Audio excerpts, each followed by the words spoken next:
Recording in progress. Yes, team, good morning. Welcome to today's training. Thank you for being here.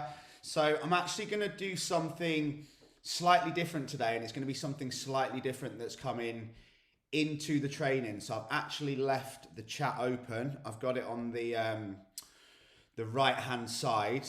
I will then, when I improve my technical skills, also be moving that onto another screen. So it's a tiny little bit less distracting, but it's always there. Now, what I want you guys to do is obviously the chat's only going to be on Zoom. It obviously won't be on the recordings. You can still comment on the recordings. But if you guys are having insights, you're having questions, things are coming up, there's maybe something you want me to discuss something that becomes as a bit of an enlightenment or a light bulb moment whilst I'm talking, pop it in, but also be respectful. Don't start challenging things and just being controversial or chatting shit or just getting locked in conversation with each other or any of those things, because then it will come really distracting and the training will lose flow. But again, if it's something that comes up for you, can you help me with this, things like that. I do want it to be a little bit more interactive. And then from next week, also on the end of each trainings, when it's live, I want you guys to come prepared with anything you need help with. And I'm going to start opening up for kind of what will start as around about 3 10-minute sessions for each person at the end, which will give you the opportunity to come on camera. Remember, these are all confidential trainings, and ask anything you want, and I can answer it live. So it's going to bring much more of an interactive feel to the trainings. Now, I want to start with some daily reminders today. So these are the reminders that are very easy to forget. And I want you to remind yourself of several things. One, you're already wealthy. You already have enough. Wherever you are in your life, in your business, in your relationships, you're already wealthy and you already have enough. This is a reminder to go back to, right? Wealth has nothing to do with money. Okay? Wealth is a feeling of abundance triggered by gratitude. So when you're waking up each and every day, and numerous people that I've discussed it with this week, when your mind's wandered, you've started feeling like crap, you're feeling like shit, anxiety's come back, depressed feelings have come back, it's simply because you've stopped doing that. You've gone back into a mindset of, I don't have enough, I don't have enough money, I don't have enough love, I don't have enough anything in my life. So you've gone back into the victim mindset of focusing on what you don't have, and that's leading to the feelings that are not the feelings we want, because we're then focused on what we don't have and why we don't have it, and normally why that's somebody else's fault or why that isn't fair. And if that's where you keep going back to, that's the number one limiting factor that's holding you back in life at the moment. And again, some of you will, and this is why I've asked you not to do it, although you can do it to yourself privately, some of you will instantly want to challenge what I'm going to say next. And that will be the single mindset and the single most limiting belief that's holding you back from, one, being the person that you want to be and living the life that you want to live. One of the biggest insights I've had this week, right, is that the universe doesn't give you what you want. It doesn't give you what you feel you deserve. And sometimes it doesn't even give you what you give out. If we are watching, whilst it worked for me for a period, if we are watching The Secret on repeat and sitting cross-legged and thinking that we'll manifest our perfect weight, our perfect partner, our perfect business, our perfect life, and not actually taking any action, then you're going to be sat cross-legged trying to manifest until the day that you die. So another life change is the universe doesn't give you what you want. The universe gives you who you are. And this is the same in business. This is the same in fat loss. This is the same in fitness. This is the same in mental health. This is the same in relationships. And that's the biggest take home that I want you to have from today. Let's use fat loss as an example, okay? Your results, fat loss, muscle building, mindset, business, all of them, they're all the same thing, right? We need to understand that it's not about the diet plan. It's not about the training plan. It's not about the macros. It's not about the next business course. It's not about the next whatever thing that you think it is, that if you can get nailed, you will get the thing that you feel that you deserve. It's about becoming the person that you need to be to get the thing that you want. Not the vehicle that's going to get you there.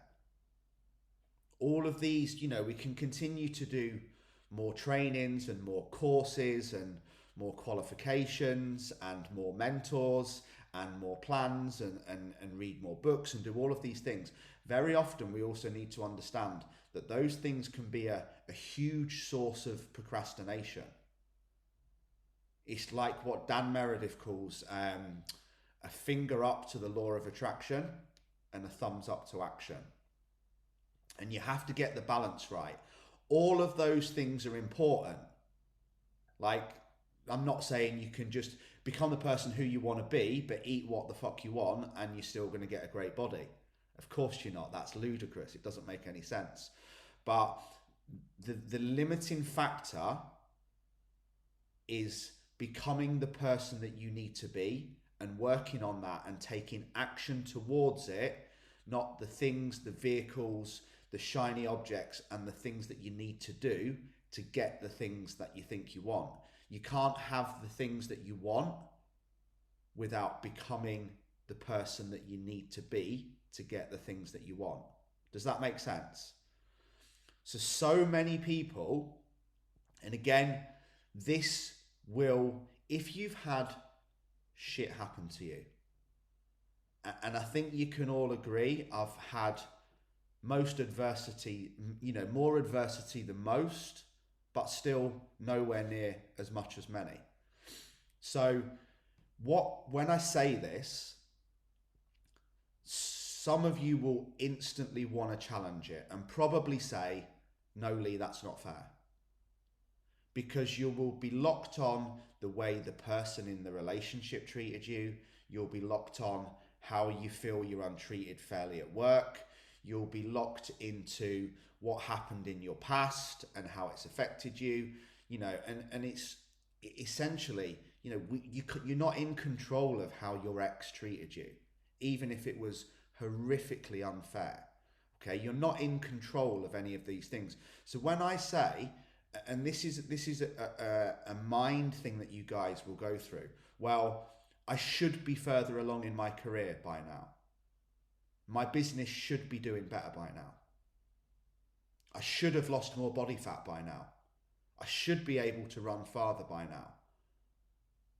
So-and-so should be treating me better. No. That's the limiting belief that you need to drop. You should be exactly where you are. And trust me, even by the fact that you're watching this video, you're doing great. Trust me. I've said it before and I'll say it again 1,000,000 times until it sinks in. You're already wealthy, you're already enough, you're already loved, and you always have been. Just some situations and circumstances that you've allowed yourself to get drawn into have made you feel otherwise. And I want you to realize also that you have more than enough time. You don't need to keep forcing the career, forcing the fat loss, forcing the relationship, forcing the change that you want to see, when you should be focusing on being the change that you want to become. And that comes from internal. So when you can actually say, do you know what? I don't deserve all of those things. I shouldn't have all of those things.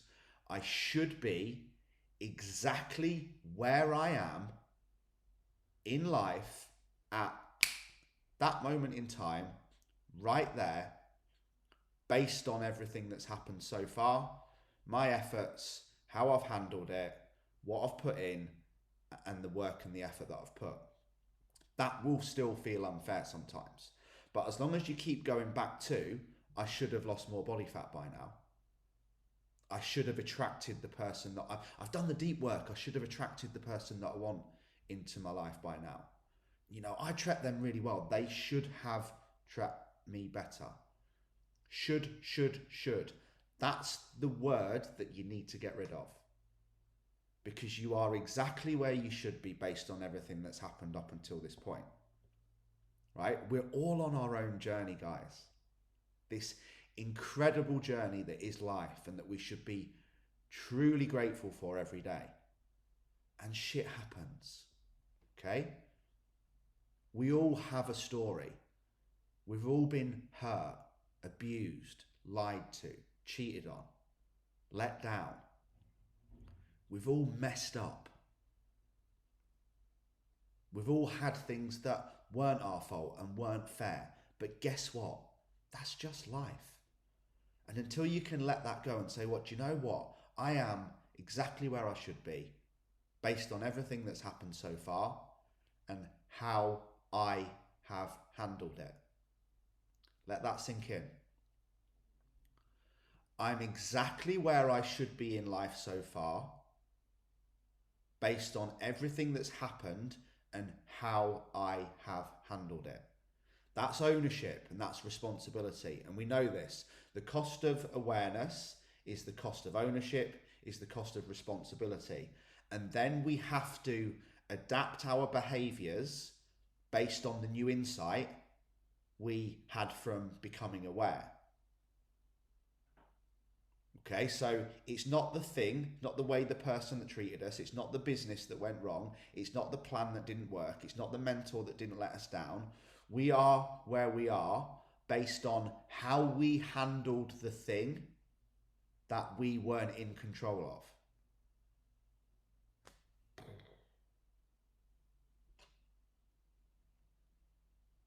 The thing, it's irrelevant whether the thing was fair or not. It's irrelevant of whether we put the effort in and didn't get the reward. Very often we feel like we did when we probably didn't. And again, this leads us back to anger, resentment, frustration. It's not about the thing that happened, it's about how we handled the thing that happened. If you're just logging in live now as well, I really urge you to go back and watch the start of this training. So we're all on our own journey. We all have our own story. And we all are exactly where we should be based on how we handled the things that have been thrown at us so far that weren't in our control. The problem comes down to that most people like to project their story as the reason why they can't have what they want.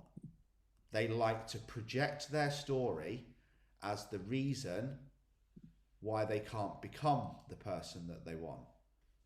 They like to project their story as the reason that they're in the situation that they are, rather than using their story to understand that I've already survived 100% of my toughest days so far, and I can use this story to not only empower myself, but to empower and inspire and help and impact others. Wow. Back to growth and contribution. It's not about my story, it's about how I handle the story. It's not about me then projecting my story as the reason why I can't and I can't become the person that I want to be and do the things I need to do to live the life that I truly want to live. It's about using it to my advantage. Accepting it. Acceptance. Accepting what happened and it's just that way. It wasn't anybody's fault and it certainly wasn't your fault, but it happened. So this will be a pattern. Drop me a yes, by the way, if this is something that you experience on YouTube or afterwards, that you feel like life's been unfair. You feel like you got a bit of a rough hand. You actually feel like you did all the work and you didn't get the reward, and yet other people did the work and they got the reward, and that's not fair. You know, you feel like you gave everything to the relationship and you just got it thrown back in your face. You feel like you gave everything to the fat loss plan and you still didn't lose any weight. And then you get angry and frustrated and resentful because you're not where you want to be, and you're looking for something or someone else to blame to make it better. The life-changing moment is when you can say, do you know what, that happened and it's down to how I handle this, what I make it mean, and how I act moving forwards. Not trying to find reasoning in it, and certainly not using my story as an excuse as to why I am where I am or why I choose to feel stuck. But again, none of this is ever your fault. Okay? So if you feel a little bit triggered, great. Don't hate me. That's just the warning light on the dashboard. You know, there's things that people say and I'm like, oh God, that's harsh, that. But when I sit with it for 10 minutes, I'm like, do you know what? He's right. So this might be a pattern that you've been subconsciously running your entire life. A pattern that was passed on to you and programmed from the age of 3 or 4. So it's not your fault. And no matter how long you've been running this pattern of I'm not where I should be based on the work I've put in, this pattern of life's not fair and it's easier for other people, this pattern of why do other people always treat me this way? They don't. They treat you the way you allow them to treat them. The pattern of, you know, everything's outside of my control. That doesn't mean that you can't change it. So you might have been running that pattern. Some of you right now, I know, you've been running that pattern for the last 20, 30, 40, 50 years, some of you. But things aren't your fault. It's not fair. Things never work out for you.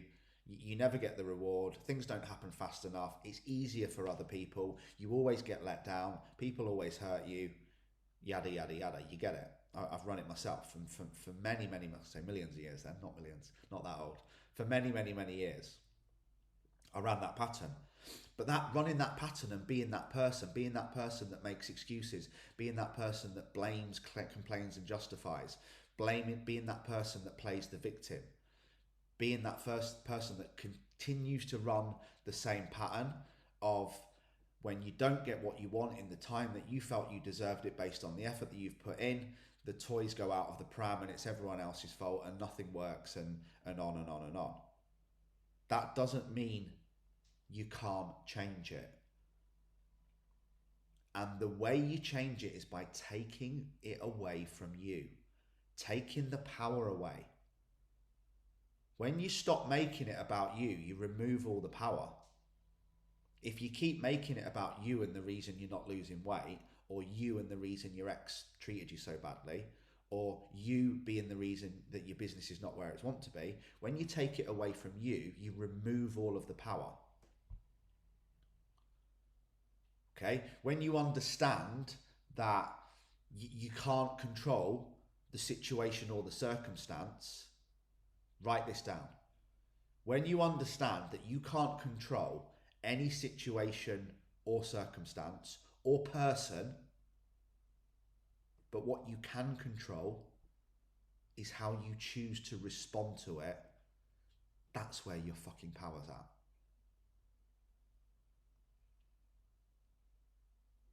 Look at something as brutal as Jason, which again, sometimes, you know, when you're getting a little bit neggy about stuff in life, just have a little think back to Jason. Have a little think back to Alfie. And just use that to ground yourself as well, which can then bring you back into, guess what? You're already wealthy. You already have more than enough. You already have more than most. The next time you're getting really aggy about your parents, your partner, your friends, or your kids, just ground yourself by remembering what some people would give just to see theirs for 1 more hour. 1 hour. And that is a great grounding point to pull yourself back when you're starting to be reactive, negative, moaning, blaming and complaining. Do you know what? Wow. I'm getting really stressy at Logan because he's kicking off about his iPad or something. Imagine what Jason would give just to have John or Lacey kicking off about their iPad for 1 more hour. You know, people who have lost parents, sons, daughters. You know, next time you're getting angry at yours because of the way they're behaving and they're not serving you and all these things, remember that. And then flip back to, rather than making it all about you, why aren't I losing this weight? Why don't I have the body that I want yet? I've been training and sticking to my diet plan for 4 weeks and I don't have Jennifer Lopez's arse, Lee Freeman's abs and Ant Middleton's mindset. It's not fair. I've put the work in. You haven't. You're exactly where you should be based on the effort that you've put in up until that stage. But your mind will always do that. Trust me, try being ADHD. You want it 5,000 times faster than a normal human wants it, and a normal human wants it fast, which is why I have to avoid these dopamine hits and, you know, going into that mindset myself. So life is nothing more. This is a fucking great line. Life is nothing more than an arena where we get to add value to each other.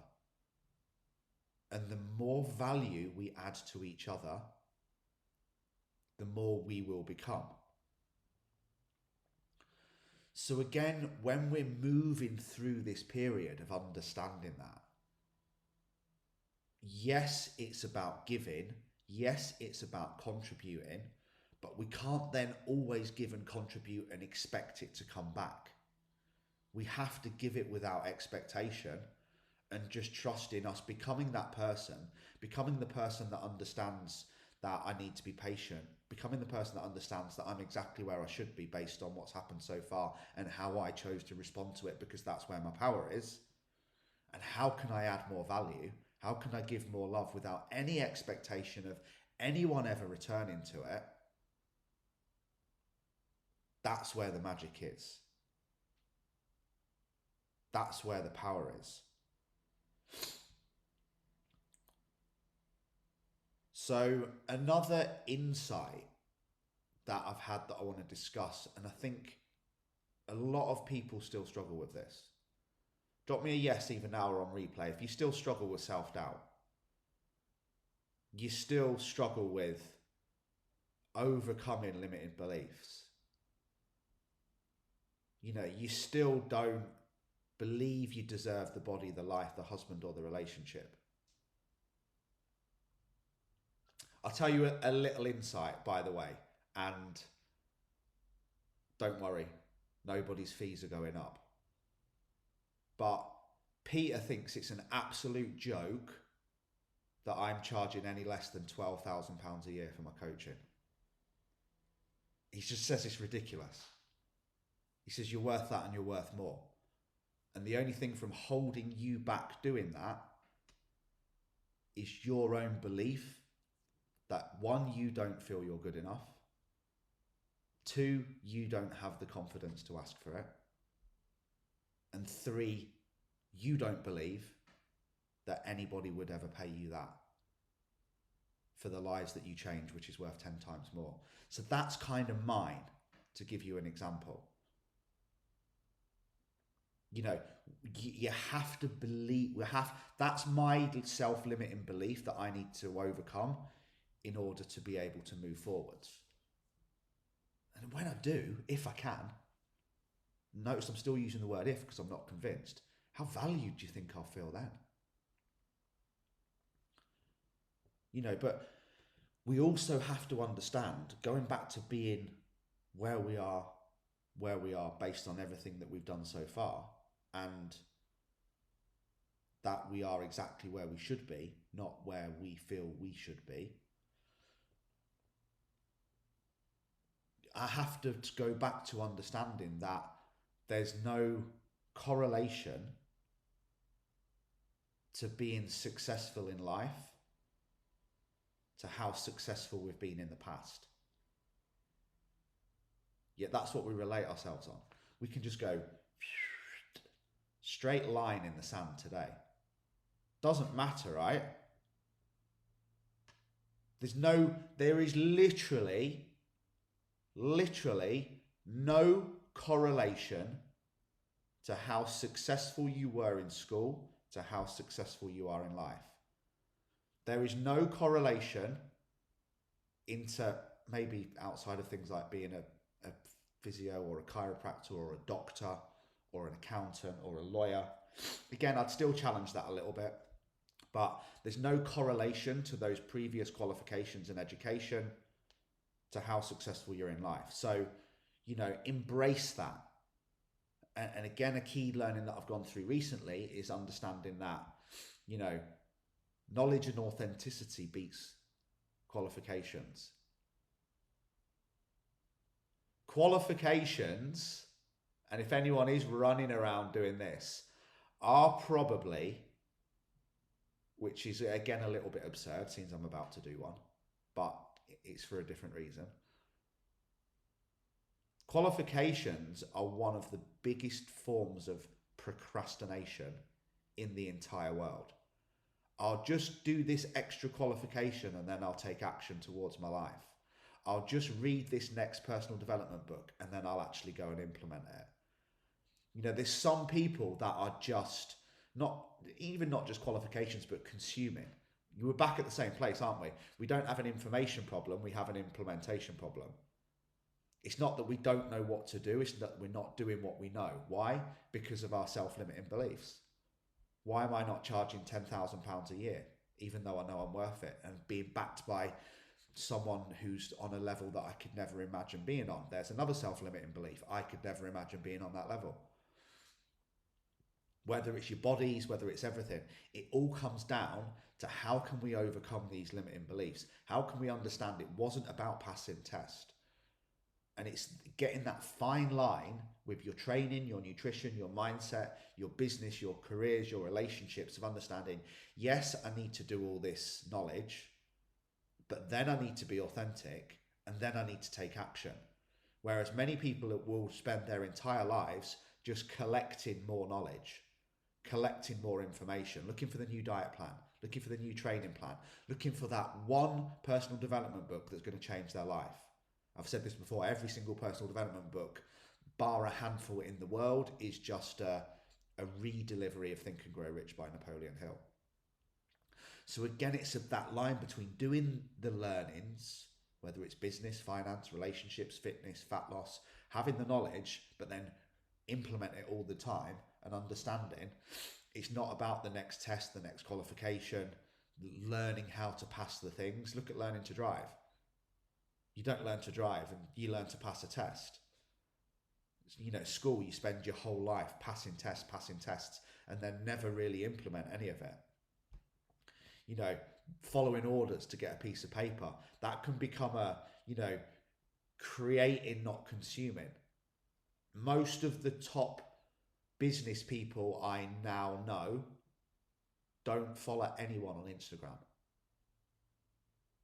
but they have millions of followers because all they're interested in is their lane, creating, consuming and doing, not being distracted by the next business plan, the next lead generation plan, the next fat loss plan, the next supplement, the next any of these things. Because, very often, a lot of the things that we keep doing to get the things that we want that hold us back from action, it's just an ability to learn and memorize things that we never implement. And that's why, going back to what I've just said about, why it's different getting a qualification. Yes, I'm potentially going to be doing a different qualification, but it's an on-the-job learning qualification whilst delivering it at the same time. So it's a combination of learn, action, not just learn, and then never do anything about it. Not just learning to memorize the information. Paul will tell you, I was like this, again, this is, another trying to be authentic, a personal memory and a personal example. So when I'd finished doing my Y3T Masters with Paul, I was like, I'm going to do a PhD. Like, One thing, two reasons, right? One, total fucking ego, wanting to be called. How significant will I feel if I'm Dr. Freeman? Imagine a letter coming through the post and it says Dr. Lee Freeman. Imagine people calling you, how like ego central, right? I wasn't obsessed with wanting to do the research that I needed to do to get the PhD. I was obsessed with getting a piece of paper to prove myself and prove my ego that would have had zero effect on improving my life. And it had to take for Paul to sit me down. We actually got to the application stage, right?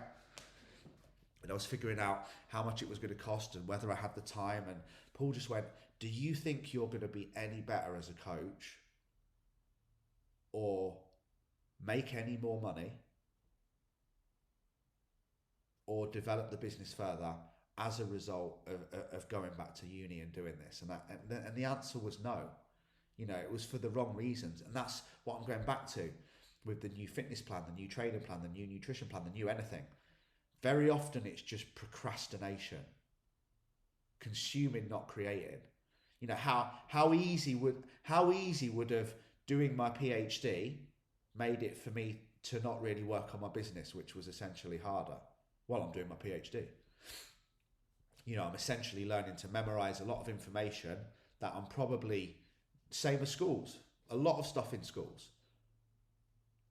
I'm learning to memorize a lot of information that I'm never going to use, that I can repeat as a parrot, that's going to give me a piece of paper and impact nobody, to essentially flex my ego and procrastinate me and distract me from the work that I really need to do. Not the way to go. You know, I don't want to be a performing parrot. I want to be a magical unicorn, you know this. But that will come from authenticity and showing up and impacting people and growing in contribution, not getting another thing to prove that I'm good enough. And this is what very many people do. When I get the thing, I'll do the work. You know, I could have done all this stuff in my business today, but what I'm going to do is I'm going to sit fucking around on a business card and a logo for 8 hours. And then once I've got my business card, once I've got my logo, once I've registered it as a limited company, once I've got my website, once I've done all these shiny things, then I might think about actually starting to do the work. And again, that will be the same in personal development. That's the same in fitness. That's the same in fat loss as well. You know, when I've got time, when I've cleared my diary down, when I've signed up, when I've got the new pair of trainers, when I've got the new leggings, when I've joined the gym, once my holiday's out the way, you know, all of these things, I can do all these things, and then I'll actually just do the one thing that I needed to do, which I could have skipped all of that. You know, in business is one of the best things that Paul Mort's ever taught me. Bro, nobody gives a fuck about your funnel or your logo. They care about the fact that you can help them. And that's the same in life. You know, nobody really cares about your qualifications. Nobody really cares about your story and why you use it as a holdback. People care about who you are, how you can help them. And you focusing on that, not what qualification do I need, who do I need to become, and what actions do I need to take to become the person that I need to be, to get the body that I want, to get the career that I want, to get the life that I want, to get the relationship I want. Not why haven't I got this yet, because I'm working really hard and I'm a good person. What do I need to do to get what I want? Who do I need to become? What informal education do I need? What informal actions do I need to take? You know, traditional education will make you a living. Informal education will make you wealthy. Going back to what we said, what is wealth? Informal education for me is life. Wealth is nothing more than a feeling of abundance triggered by gratitude. What is gratitude? A prerequisite for a happy, fulfilling life. So we're right back to where we started. I'm happy and grateful for everything that's happened. I understand I'm exactly where I should be based on what's happened that wasn't out of my control, and how I've understood it, how I've handled it, how I responded to it, how I went into warrior mindset, not victim mindset. Now, what I'm going to move on to is back to mission and purpose, because I know so many of you are struggling with this. The amount of people that I've heard say, I still don't really know what I want to do. Drop me a yes if that's you. Like, does everyone, I don't, by the way, I'm still working on it. You know, does everyone have a crystal clear vision of exactly how they want their career to look, exactly how they want their body to look, exactly how they want their relationship to look, where they want to travel, the experiences they want to have, the fun they want to have? You know, do you really know what your purpose is? Do you know what your meaning is? And that might even come down to, as I've discussed again, there's no way I would have completed that run without Alfie and Logan. Absolutely not. A categoric chance on this earth. I'd have checked out at 172 miles, which was about 2 miles after the neck went. So meaning and purpose is so important. We know this, right? So real learning for me, real life, really understanding who we want to be, will start from understanding what it is that we want. And this comes from working on yourself and finding your passion. So again, this is, I think, where people get it wrong. I want to start my own business, but I don't know what I want to do.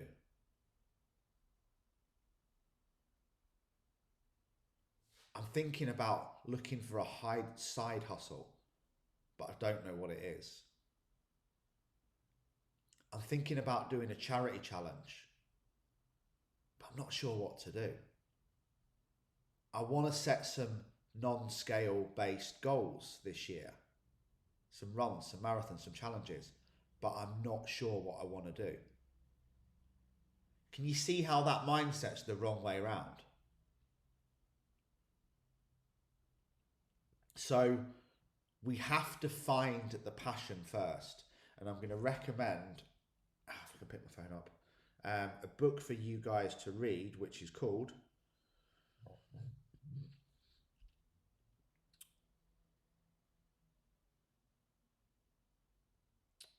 The Purpose-Driven Life. Someone type it in the chat so people can see it as well. The Purpose-Driven Life by Rick Warren. I think will really, really help you. Man's Search for Meaning by Viktor Frankl is an incredible book, and it's one of the biggest sellers ever, 15 million copies, I think. I struggled to handle it. I found it very, very hard.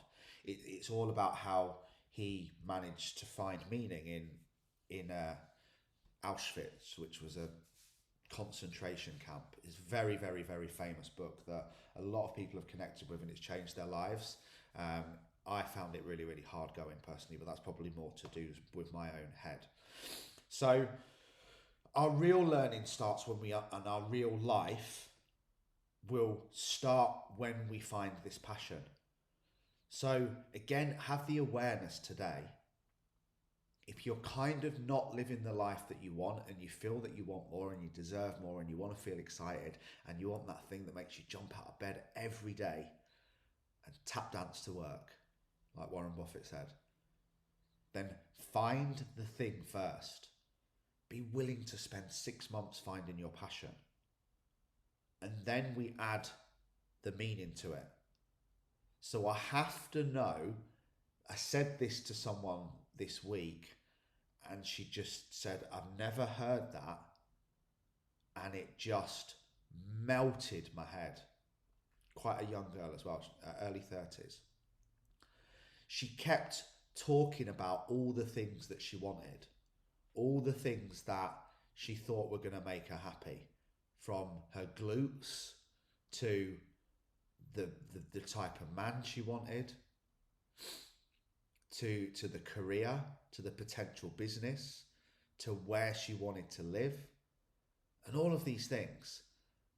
And just in one game-changing question, I said, well, first of all, you need to get clear on exactly what you want and who you need to become in order to get these things. Because you're not clear. You're saying you want a better job.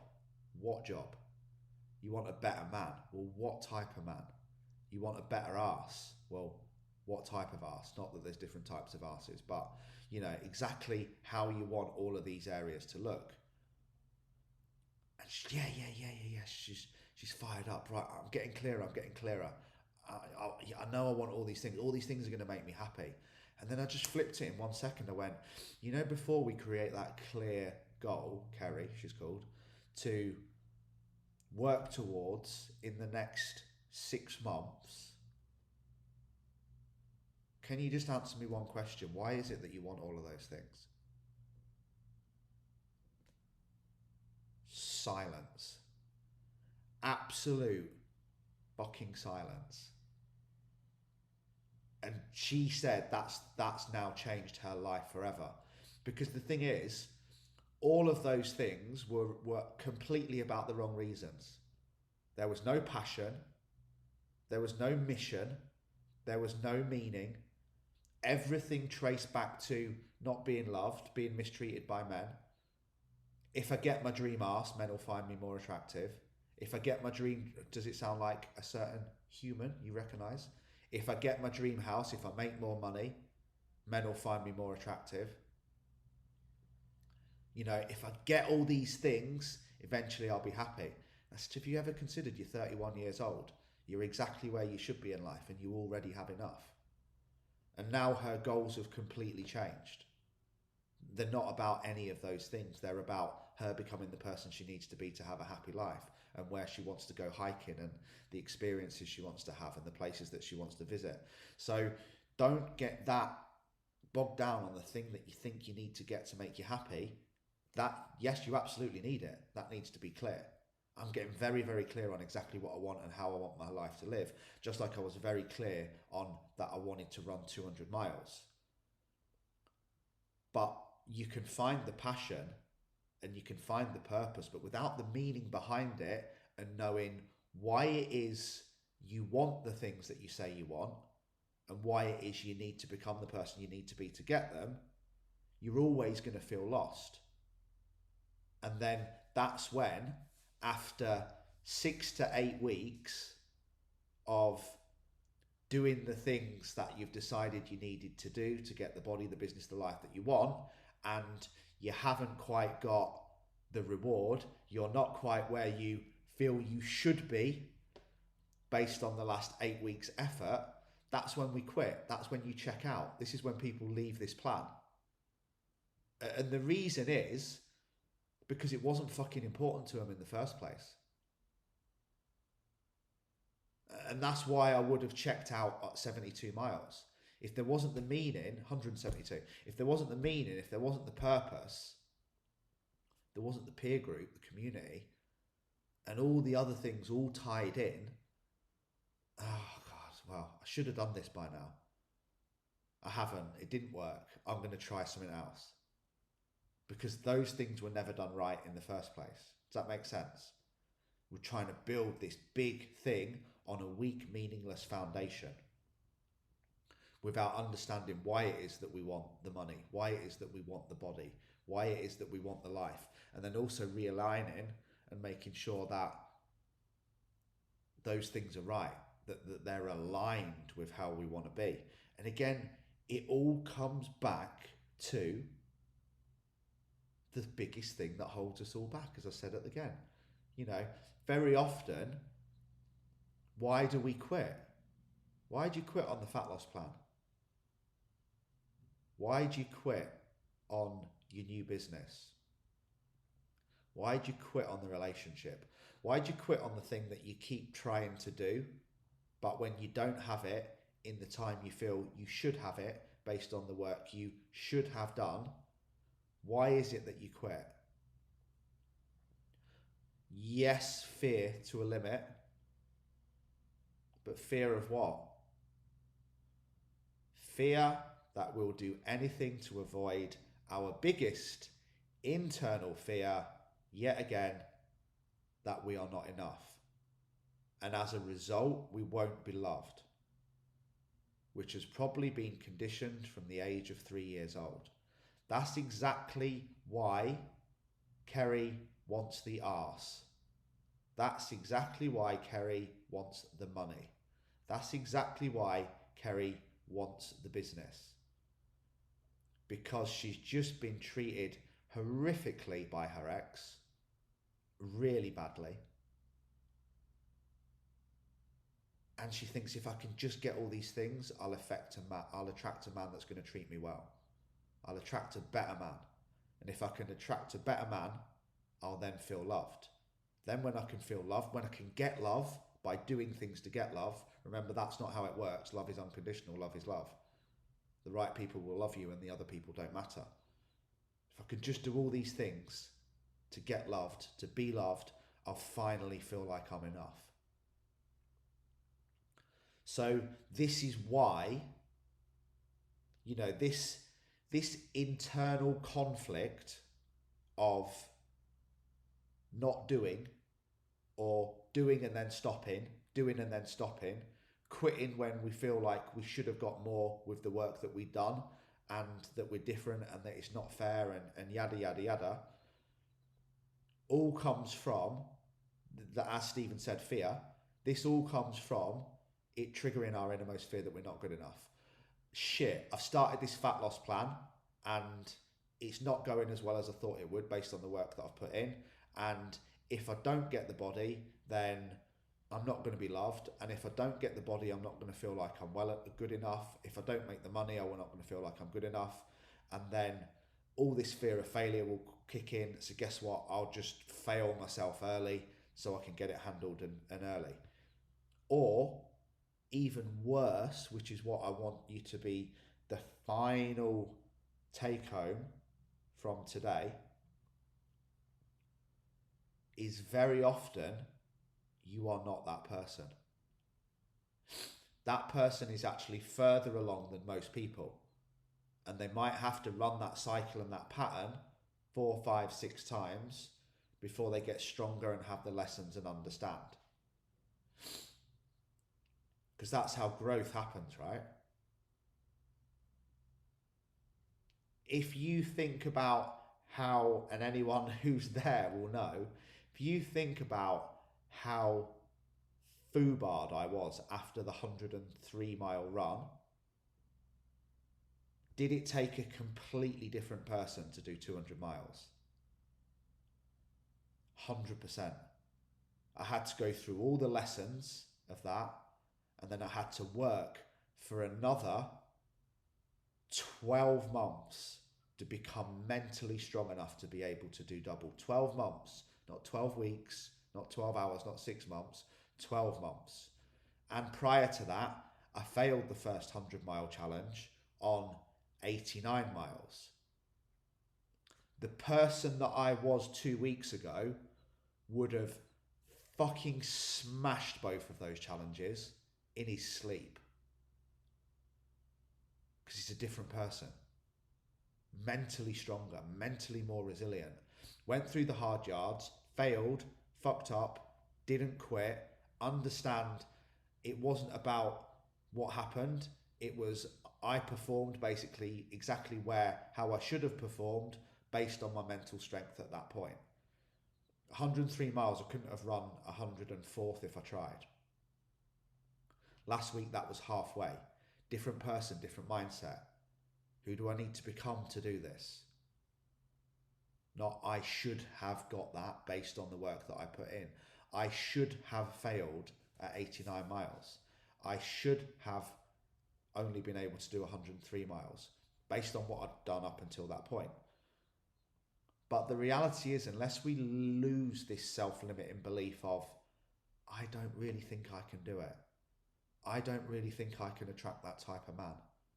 I don't think I can really run my own business. I don't think I'll ever have abs. I don't think I'll ever have my dream bum. I don't think I'll ever be able to charge £10,000 for 12 months coaching. As long as I'm running that pattern,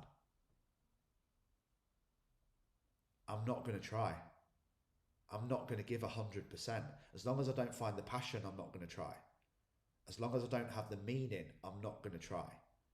And then this will be backed up by what we've said, the fear of failure, because that's why, deep down, if you look hard enough, in the next 6 weeks, every single one of you will find exactly what you want. What you truly, truly want. But this fear of failure, which triggers the fear of not being good enough, which leads to us running the same patterns that we've run our whole life, many of which are, I should be further along than I am based on the work that I've done, is what will keep you stuck forever. It's what will stop you going after what you truly want. It's what will stop you becoming the person that you truly need to be to get the things that you truly want. And you'll end up just living in your comfort zone where nothing ever grows. So I'm going to leave you on something final today, which I'm pretty sure no one will ever have told you. And I'm also going to leave you with the story that Peter told me that went alongside this for it to make sense. I haven't tried this yet, by the way, but I think I might do. I don't know. We'll see. Maybe you can hold me accountable. I want you to fuck up. I want you to screw up. This week, I want you to screw up as many times as you physically can. But only at the thing that you don't believe you can get, and that the fear of screwing up is holding you back. Be willing to fail over and over and over again until it becomes the most comfortable thing in your life. James Smith talked about this. I was on a seminar with him. Jan's got all my signed books now. Jan also has my signed book from James Smith on how to become more confident. James said to me, confidence has nothing to do with success, Lee. It has everything to do with failure. He worked, I've gone off on a tangent now, this is a good story too. He worked for Love Film before he was the world's probably richest personal trainer. I don't know if you remember them, but Love Film was the company that basically you ordered the DVDs, they tried to take on Blockbuster, and then you posted them back after 3 days. Anyway, his job, the perfect example here, right?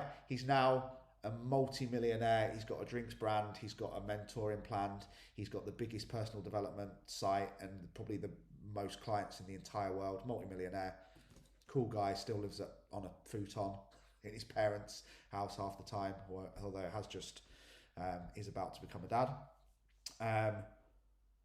And he said the most successful people in Love Film were not the silver-tongued sales guys who could just walk up to every single person in Meadowhall and get them to sign up for Love Film. They weren't the most successful people. They weren't the most confident people. They weren't the most talented people. They were the people that could handle the most amount of no's and still keep trying to sell. They were the people that could be told, no, fuck off, I don't want you stupid, mail it in the post DVDs, I'm fucking busy, get out my face. Time and time and time again, and still go back with the same effort. So I want you to fail time and time and time again. And the story that Peter used, which was great, was he had a multi-millionaire business client who just couldn't attract women, couldn't even speak to a woman, couldn't even take action, couldn't send a text message, couldn't do anything, right? So again, see that, you know, it's not about the money, is it? It's not about how much money he had. He had all the money and cars in the world. All about fear of rejection, fear of failure, fear of feeling like you're not good enough. So Peter basically took him to a club and he says, right, what we're going to do is, I don't know if this story is true or not, it's quite funny if it is. What we're going to do is we're going to approach as many women as possible. Oh, no, I can't do it. Why couldn't he do it? Fear of rejection. What do you need to be? Authentic. Okay, what am I going to do? I'm going to tell people how afraid I am of rejection. So he took this guy And he says they were like approaching groups and groups and groups of girls. And he says he was that nervous, I even gave him a script, so he didn't have to think about what he was going to say. So he went over and he said, "Hey Ali, I'm Lee. I've seen you from over there. Just want to be really honest. I've got this massive fear of rejection and being told no, especially when it comes to women. So I'm really, really nervous. But would it be cool if me and my friend joined you guys for a drink?" And he says, of course, they got some no's, they got some yeses, they got some no's, they got some yeses, and they got some fuck offs. And he said, but within, again, a little story there as well, how clever someone's mind is. He says, obviously, you don't say, can I buy you a drink? Because you're just going to get a load of slags that just want to buy you a drink and then they'll fuck off. He says, can I join you for a drink? And he says, eventually, within like 5 or 6 groups, his pals just like floating around from table to table. He's joining girls for drinks. He's sat down, and Peter's like, oh, he says, I was engaged at the time. Now I'm just like, well, I'm just fucking stood around now. So he says, I went over to him, and what you're thinking is that he's going to say, I'm going home. I'll leave you to it. And he went over to the group and he says, I'm Peter. I'm so-and-so's friend. I said, hi, how you doing, Peter? And he said to his mate, come on, we're going. We're off. And he's like, what do you mean? What do you mean? I've just put all this work in. I'm sat here with these. We're enjoying a drink. He says, yeah, we're not here to get dates. We're not here to win. We're here to fail. We're here to fuck up. We need more no's. We need more no. We need to keep practicing, because otherwise, tomorrow, what's going to happen is you're going to go back to the fear of rejection. You're going to go back to fear of failure. You're going to go back to fear of not feeling you're good enough. And then we do that thing of what we all do, right? Fear's triggered, we withdraw, we go back in, hiding in our bedrooms like our inner child, because it triggers all our insecurities that we're not good enough and we're not loved, so we go back for protection. Because we need to do this loads more. We need to do this like 1, 2, 3, 400 times until we've had 400 no's, and then maybe we'll then be in the position where we can accept the yes and move forwards. So the end advice on today's training is be willing to screw up. Be willing to go bankrupt. Be willing to have 100 failed relationships. Don't adapt this attitude of, oh, all men are the same, so I'll never try. All women are the same, so I'll never try. No, nothing ever works out for me. Great. You've just found a few more ways not to do it. You've just found a few more partners that weren't the one. You've just found a few more habits that aren't going to help you losing weight. Be willing to fail, be willing to screw up, and be willing to do it time and time and time again. Because the more you fail, the more you're going to win. The more you don't have a willingness to fail because it triggers these thoughts, the more you're never going to try.